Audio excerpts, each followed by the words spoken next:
चाहे पॉलिटिकल या गवर्नेंस को लेकर, और उन वर्किंग ग्रुप्स के हवाले से जो मेजर्स उठाए गए, आज भी उनका मुकाबला नहीं है।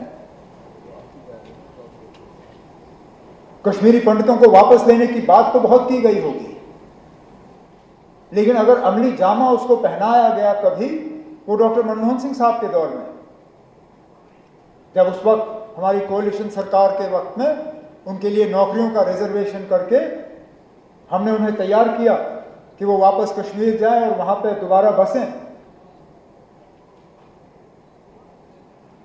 जिस तादाद में उस वक्त वो गए, दोबारा वो फिर हमने देखा नहीं।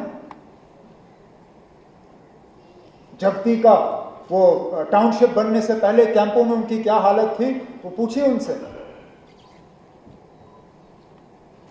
उनके दौर में जगती का टाउनशिप बना और कश्मीरी पंडित जो हैं, एक बहुत ही खराब हालात जो उनके कैंपों में थे, वहां से जाके थोड़ी सी उनको राहत मिली। इंफ्रास्ट्रक्चर के लिहाज से अगर हम बात करें, जिस हाईवे का जिक्र जनाब एलजी साहब ने अपने खुतबे में किया, जम्मू श्रीनगर हाईवे, उसकी 4 लेनिंग का काम डॉक्टर मनमोहन सिंह साहब के दौर में, ये उनका तोहफा था जम्मू कश्मीर के लोगों के लिए।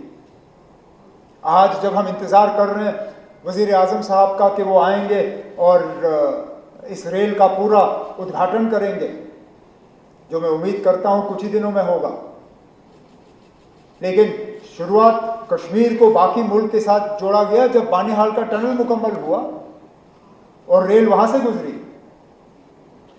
तब मैं उस वक्त ट्रेन पे डॉक्टर मनमोहन सिंह साहब के साथ था।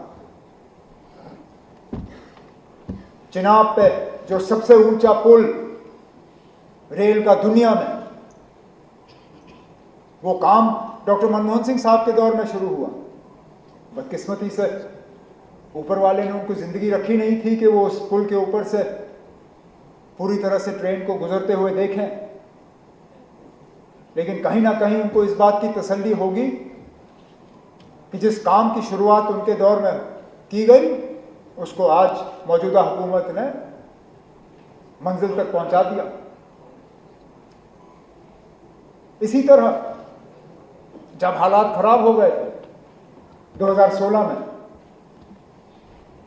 हालांकि डॉक्टर मनमोहन सिंह साहब उस वक्त वजीर आजम नहीं थे, लेकिन तब भी जम्मू कश्मीर के लोगों के लिए वो फिक्रमंद रहते थे।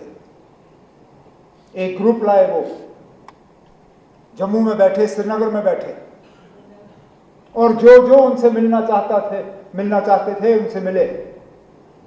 गर्ज सिर्फ उनका ये था कि जो खराब हालात थे वो रुक जाए, जो लोगों की परेशानी थी वो परेशानी हल हो। बहुत मैं कहूं तो मिसअंडरस्टूड, और बिल्कुल सही कहा उन्होंने जाते जाते, जब उन्होंने अपनी आखिरी प्रेस कॉन्फ्रेंस की, कहा कि मैं मान के चलता हूं कि history will be a better जज of me than contemporary times, और शायद वही हुआ। इतने साल बाद शायद आज हमें एहसास है कि वो कौन थे जो 10 साल इस मुल्क के वजीर आजम रहे। कौन सा दुनिया का लीडर ऐसा नहीं है जो उनकी इज्जत नहीं करते थे।